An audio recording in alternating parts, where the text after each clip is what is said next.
Hello friends, मैं हूं अजीज। आप देख रहे हैं मूवी स्टॉक चैनल, जिस पर आज मैं रिव्यू करने वाला हूं नेटफ्लिक्स पर रिलीज हुई रूसो ब्रदर्स की मच अवेटेड या फिर कहूं काफी बड़े लेवल पर बनाई गई एक action spy thriller film grey man की। तो भी बात बिल्कुल भी गलत नहीं होगी। बाकी रही बात फिल्म के फर्स्ट रिएक्शन रिव्यू की, तो हाँ, इसके फर्स्ट रिएक्शन रिव्यू से ये बात तो बहुत ही पहले पता चल गई थी कि इस फिल्म को किस माइंडसेट के साथ बनाया गया है, वो भी एक काफी बड़े बजट, जिसे बार बार मेंशन करना भी जरूरी है। जिस टॉपिक को डेफिनेटली क्रिएटर्स की तरफ से भी बहुत ही ज्यादा पुश किया गया था। खैर, तो इन सब पर इंट्रो के बाद ही बात की जाएगी, जिसके पहले आ जाते हैं फिल्म की कहानी पर, जो कि आप ट्रेलर में भी देखकर बहुत ही अच्छी तरीके से समझ गए होंगे कि ये कहानी एक ऐसे रोग स्पाई की है जो हाँ सिस्टम से बगावत कर क्योंकि उसके पास एजेंसी के कुछ ऐसे राज है जो अगर खुलकर बाकी दूसरे लोगों के सामने आ जाते हैं, यानी कि आम लोगों के, तो कहीं ना कहीं एजेंसी उससे बहुत ही बड़ी मुसीबत में पड़ सकती है। जिसमें अब रियान गॉसलिंग के कैरेक्टर कॉड को रोकने के लिए बाकी दूसरे और कई महारथी को भी भेजा जाता है, जिनसे वो कैसे डील कर क्या कुछ करता है क्या नहीं, यही इस फिल्म की स्टोरी है। जिसका सबसे बड़ा जोक तो यही है कि ये कहानी एक्चुअल में एक नॉवेल की अडेप्टेशन है, जो कि ऑनेस्टली मुझे किसी भी एंगल से नहीं लगती। रीजन कहानी की सिंप्लिसिटी, जो कि हमें ट्रेलर में ही एक्सप्लेन कर बहुत ही अच्छी तरीके से बता दी गई थी कि ये फिल्म अपना पूरा और बहुत ही अच्छा खासा फोकस सिर्फ और सिर्फ एक्शन पर ही रखेगी, और हाँ इसके थ्रिल पर भी, जिनमें अब ये फिल्म कितना अच्छा स्कोर करती है कितना नहीं, चलिए उन्हीं सारी की सारी डिटेल्स पर बात करते हैं। जिनसे अब हर बार की तरह पहले बनेगी मेरी छोटी सी रिक्वेस्ट, जो कि है इसी चैनल को सब्सक्राइब, वीडियो को लाइक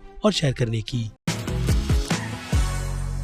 तो फ्रेंड्स, तो सबसे पहले बात कर ले इसकी स्टोरी को ही लेकर। जैसे कि मैंने इंट्रो के पहले ही कहा कि ये कहानी हमारे लिए कुछ भी एक्स्ट्राऑर्डिनरी प्रेजेंट नहीं करती, यानी पूरी फिल्म का पूरा भार सिर्फ और सिर्फ फिल्म के एक्शन और एक्टर्स की परफॉर्मेंस पर ही डिपेंड है। जिसमें अब अगर किसी एक्टर का नाम सबसे पहला रखा जाएगा तो वो डेफिनेटली क्रिस इवान ही है, जो अपने कैप्टन अमेरिका के जॉनर से निकलकर इस विलेनिश रोल में हमें बहुत ही ज्यादा इम्प्रेस करते हैं, क्योंकि उनके पास करने के लिए इस फिल्म में बहुत कुछ था, जिन सारे शेड्स को हमें इस फिल्म में उनकी परफॉर्मेंस के जरिए दिखा दिया जाता है कि वो दूसरे रोल को भी कितनी अच्छी तरीके से परफॉर्म कर सकते हैं। और एक और चीज मुझे कि आपको भी पसंद आएगी कि वो अपने जॉनर से हटकर ऑडियंस को बहुत कुछ अलग देना चाहते हैं, या फिर कहूँ उनके फैंस को भी, जिसमें मेरी नजर में तो वो मुझे बिल्कुल भी डिसअपॉइंट नहीं करते। लेकिन ऐसा नहीं कि फिल्म के लीड रियान गॉसलिंग को फिल्म में करने के लिए कुछ भी नहीं दिया गया, लेकिन इस लिस्ट में वो तीसरे नंबर पर आएंगे, क्योंकि दूसरा नाम एना दी एम्ब्रोस का है, जिससे ये बात साबित हो जाती है कि वो जॉन विक के यूनिवर्स में सीरीज के तौर पर क्या अलग प्रेजेंट करने वाली है, जिसका टीज तो हमने पहले ही no time to die film में देख लिया था। और अब ये फिल्म उनकी तरफ से एक पे ऑफ ही मानी जाएगी कि वो एक्शन के रोल को कितनी बेहतरीन तरीके से स्क्रीन पर परफॉर्म कर रही है। लेकिन सभी के अपने मजे होते हैं, जिसमें उनकी performance No time to Die में जो स्पेशलिटी थी वो स्क्रीन पर ही देखकर मजा आती है, और इस मामले में ये फिल्म थिएटर नहीं बल्कि घर पर ही बैठकर देखने जैसी है। यानी 200 मिलियन के बजट में बनाई गई फिल्म थिएटर में किसी भी एंगल से उतनी भी ज्यादा अच्छी नहीं लगेगी, जिस पर मैं सभी एक्टर्स की परफॉर्मेंस के बाद बात करूंगा। क्योंकि अब आ जाए रियान गॉसलिंग पर, तो उन्हें मैंने इस तरीके के रोल को तो प्ले करते हुए बिल्कुल भी नहीं देखा है, इसलिए वो अपने जॉनर से निकलकर जो कुछ भी अलग ट्राई कर रहे हैं उसे देखकर काफी ज्यादा मजा आता है। और इसके अलावा जितने भी एक्टर हमें फिल्म में दिखाए जाते हैं वो बस अपनी ठीक ठाक सी परफॉर्मेंस ही देते हैं, जिसमें आप एक नाम को सुनने के लिए बहुत ही ज्यादा तरस रहे होंगे, तो वो है सुपरस्टार धनुष का, जिन्हें लेकर बस मैं यही कहूंगा कि उनकी परफॉर्मेंस फिल्म में एक्शन के हिसाब से बहुत ज्यादा अच्छी है। जैसी परफॉर्मेंस हमने आज तक उन्हें परफॉर्म करते हुए फिलहाल तो इंडियन फिल्म इंडस्ट्री में नहीं देखा है, यानी हॉलीवुड वालों ने उनसे अच्छा खासा काम निकाला है, जिसका स्क्रीन टाइम ही बस मुश्किल से 10-15 मिनट का रहेगा, या फिर शायद से उससे भी ज्यादा कम, जिसका अंदाजा हमें फिल्म के ट्रेलर से ही हो जाता है। यानी जितने बबल इंडिया में इस फिल्म को धनुष को लेकर बनाए गए हैं वो मेरे हिसाब से तो वर्थ इट नहीं है। लेकिन अब फैंस तो फैंस होते हैं, जिन्हें कुछ भी कहो उनके स्टार्स के अकॉर्डिंग तो वो बुरा मान जाते हैं, इसलिए अब उनसे सीधे हटकर बात करते हैं फिल्म के काफी बड़े डायरेक्टर्स रूसो ब्रदर्स की।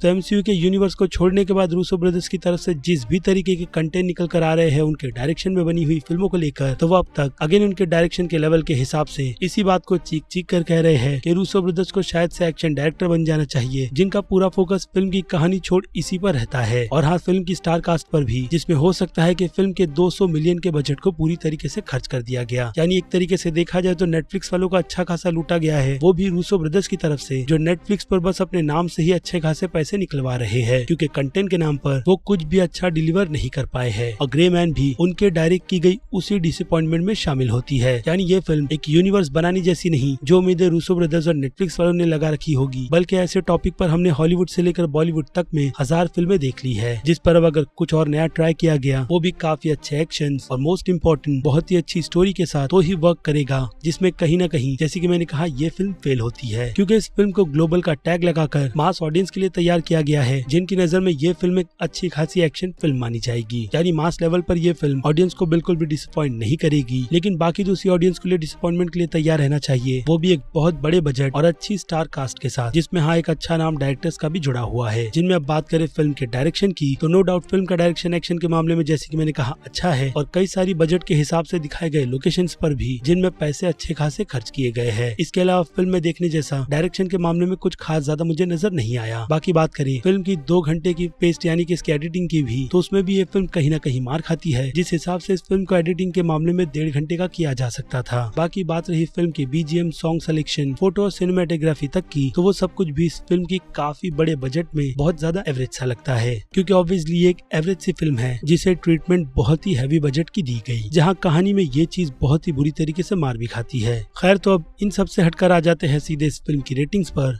जिनमें अगर बात की जाए फिल्म के एक्शन की, तो पूरे रिव्यू में ही मैंने एक्शन पर बहुत ज्यादा जोर डाला है, इसलिए एक्शन तो फिल्म के लिए 5 में से 3.5 स्टार डिजर्व करते ही है। बाकी बात रही कॉमेडी की, तो उसे मैं सिर्फ और सिर्फ क्रिस इवान के कैरेक्टर को ही ध्यान में रखकर दूंगा, जो कि इस फिल्म को कॉमेडी की इस कैटेगरी में 5 में से 1.5 स्टार की रेटिंग दिलाते हैं। जिसके बाद बात करें ड्रामा की, तो नेटफ्लिक्स के एक अच्छे यूनिवर्स को प्रिपेयर करने की जो कोशिश हमें यहाँ पर दिखाई गई है, वो इतनी भी ज्यादा अच्छी नहीं है, क्योंकि अगेन कहानी बहुत ही ज्यादा वीक थी, जिसे बस एक्शन के ही सहारे से बचाया गया है। तो उस मामले में ये स्कोर 5 में से 2.5 स्टार से ज्यादा बिल्कुल भी डिजर्व नहीं करते। और बात रही फिल्म के सस्पेंस और सिर्फ थ्रिल की, तो ये दोनों ही कैटेगरी इस फिल्म को 5 में से आधे स्टार ही दिलाती है। जिनसे हटकर अब सीधे आ जाए मास ऑडियंस पर, तो जैसे कि मैंने कहा, इस फिल्म को काफी ग्लोबली मास ऑडियंस को ही ध्यान में रखकर बनाया गया था, जिस कारण से ये रेटिंग इस कैटेगरी में A- का स्कोर करती है। और फिर बात करें क्रिटिक्स की, तो क्रिटिक्स की तरफ से इस फिल्म की राय अगेन फर्स्ट रिएक्शन रिव्यू में ही क्लियर हो गई थी कि उन्हें ये फिल्म कुछ खास ज्यादा पसंद नहीं आई है, लेकिन उसे वो लोग खुलकर बेकार भी नहीं कह सकते हैं, यानी कि उनकी नजर में ये फिल्म C+ की है। जिनसे हटकर मैं इस फिल्म को सिंपली B की कैटेगरी में रखूंगा, क्योंकि as an enjoyment again film के एक्शन के पोर्शंस के हिसाब से मैंने इस फिल्म को एंजॉय किया है, जिससे मैंने शुरुआत से ही इतनी बड़ी उम्मीद बिल्कुल भी बांधकर नहीं रखी थी। बाकी धनुष के फैंस के लिए तो सॉरी है ही, जिसका पता तो स्मार्ट ऑडियंस को फिल्म के ट्रेलर से ही चल गया था कि वो इस फिल्म में क्या करने वाले हैं। लेकिन फिलहाल तो ये सभी मेरा पर्सनल ओपिनियन है। नेटफ्लिक्स पर रिलीज हुई अगेन याद दिला दूं रूसो ब्रदर्स की महा बजट की बनी हुई action thriller spy film grey man को लेकर, जिसे लेकर अब आप अपनी राय मुझे कमेंट में लिखकर जरूर बताइएगा, क्योंकि अब वक्त है मेरी तरफ से इस वीडियो को खत्म करने का। बाकी मैं हूँ अजीज, मिलूंगा आपसे जल्द ही दूसरी किसी वीडियो में। Till then bye.